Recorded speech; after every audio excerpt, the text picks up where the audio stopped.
1000 ದಿನಗಳ ಒಂದು ಸಾಧನಾ ಸಮಾವೇಶ ಮಾಡ್ತಾರೆ ಕಾಂಗ್ರೆಸ್ನವರು, ಮುಖ್ಯಮಂತ್ರಿಗಳು, ಉಪಮುಖ್ಯಮಂತ್ರಿಗಳು. ಆದರೆ ಸಮಸ್ಯೆಗಳಿಗೆ ಪರಿಹಾರನ ಕೊಡೋದಕ್ಕೆ ಅವ್ರ ಕಡೆಯಿಂದ ಆಗ್ತಾ ಇಲ್ಲ. ನೋಡಿ, ಒಟ್ಟಾರೆ ಹೊತ್ತು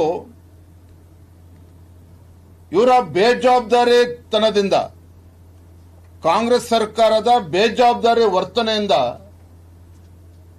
ರಾಜ್ಯದ ಆರೋಗ್ಯ ಇಲಾಖೆ ಇವತ್ತು ಐಸಿಯುನಲ್ಲಿದೆ.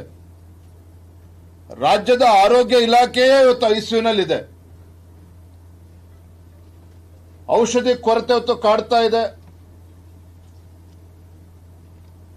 ಇವ್ರು ಮಾಡಿರ್ತಕ್ಕಂಥ ಗನಂಗಾರಿ ಕೆಲಸ ಏನಪ್ಪಾ ಅಂತ ಹೇಳಿದ್ರೆ, ಪ್ರಧಾನಮಂತ್ರಿ ನರೇಂದ್ರ ಮೋದಿಜಿ ಅವರ ಜನಪ್ರಿಯತೆಯನ್ನ ಸಹಿಸಿಕೊಳ್ಳೋದಕ್ಕೆ ಸಾಧ್ಯ ಆಗದೇನೆ ರಾಜ್ಯದಲ್ಲಿ ಇವತ್ತು ಸರ್ಕಾರಿ ಆಸ್ಪತ್ರೆಗಳ ಆವರಣದಲ್ಲಿದ್ದಂಥ ಜನೌಷಧಿ ಕೇಂದ್ರವನ್ನ ಮುಚ್ಚಿ ಹಾಕುವಂತ ಷಡ್ಯಂತ್ರ ಮಾಡಿದ್ರು.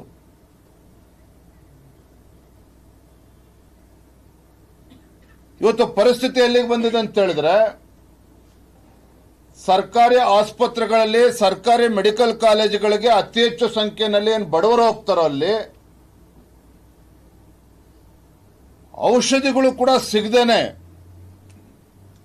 ಬಡವರು ಇವತ್ತು ಪರದಾಡ್ತಾ ಇದ್ದಾರೆ ಕಳೆದ 2 ತಿಂಗಳುಗಳಿಂದ. ಅನಿವಾರ್ಯವಾಗಿ ಬಡವರು ಇವತ್ತು ಆಸ್ಪತ್ರೆಯಲ್ಲಿರ್ತಕ್ಕಂಥ ವೈದ್ಯರೇ ಇವತ್ತು ಹೇಳ್ತಾ ಇದ್ದಾರೆ, ಖಾಸಗಿ ಫಾರ್ಮಸಿಗಳಿಗೆ ಅಲ್ಲಿ ಹೋಗಿ ಔಷಧಿನ ಖರೀದಿ ಮಾಡ್ಕೊಳ್ಳಿ ಅಂತ ಹೇಳಿ ಸರ್ಕಾರಿ ವೈದ್ಯರೇ ಇವತ್ತು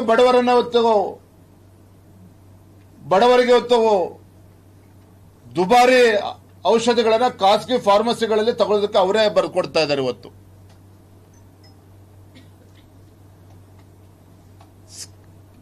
ಸ್ಕ್ಯಾನಿಂಗ್ ಸೆಂಟರ್ಗಳು, ಇವತ್ತು ಸಿಟಿ ಸ್ಕ್ಯಾನ್ ಮತ್ತು MRI ಸೇವೆ ಯಾವ ಸಂಸ್ಥೆಗಳು ನೀಡ್ತಾ ಇದ್ದಾವೆ, 143 ಕೋಟಿ ರೂಪಾಯಿಗಳನ್ನ ರಾಜ್ಯ ಸರ್ಕಾರ ಬಾಕಿ ಉಳಿಸ್ಕೊಂಡಿದೆ. 143 ಕೋಟಿ ರೂಪಾಯಿಗಳನ್ನ ಬಾಕಿ ಉಳಿಸ್ಕೊಂಡಿದ್ದು ಪರಿಣಾಮ ಏನು? ಗ್ರಾಮೀಣ ಭಾಗದಲ್ಲಿ ಅಥವಾ ನಗರದಲ್ಲಿರ್ತಕ್ಕಂಥ ಬಡವರು ಸಿಟಿ ಸ್ಕ್ಯಾನು, MRI ಸೇವೆ ಯಾವುದೂ ಕೂಡ ಇಲ್ಲದೇನೆ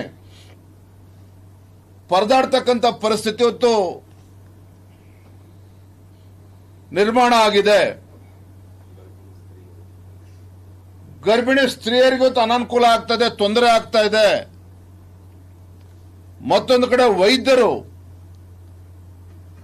ಬೀದಿಗಿಳಿದು ಹೋರಾಟ ಮಾಡುವಂತ ಪರಿಸ್ಥಿತಿ ನಿರ್ಮಾಣ